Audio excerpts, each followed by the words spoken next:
This is the clearest footage yet of the mid-air crash above the Potomac River in Washington, D.C. that claimed the lives of 67 people. The National Transportation Safety Board has now recovered the black box from the jet, which could provide answers to some nagging questions as the investigation continues. Our mission is to understand not just what happened, but why it happened. Audio records indicate that air traffic control and the Black Hawk were in communication leading up to the crash, even within 30 seconds of it happening. Take a listen. The controller asks the helicopter's crew if they have a visual on the jet, and when they don't get a response, they tell the Black Hawk to pass. Pass 25, get 0J in flight.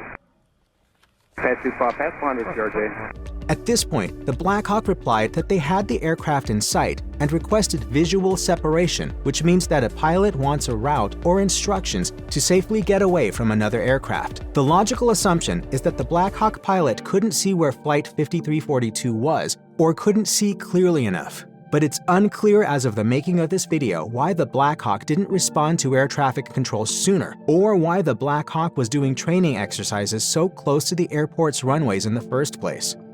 The Black Hawk reportedly rose above its mandated 200-foot elevation before colliding with the American Airlines flight. Otherwise, the two aircraft might not have hit each other. President Trump made this a major talking point in the days after the crash, posting to Truth Social. The Black Hawk helicopter was flying too high, by a lot. It was far above the 200-foot limit. That's not really too complicated to understand, is it? Descending commercial craft will of course start at a higher elevation on their way in for a landing, and Flight 5342 was past the most dangerous part of its descent and very close to landing. Radar data via the Associated Press indicates that the Black Hawk was 100 feet above the 200-foot limit at the time of the crash, at 300 feet. CBS News places the helicopter at a higher altitude of 350 to 400 feet, but either way, the same question remains: why?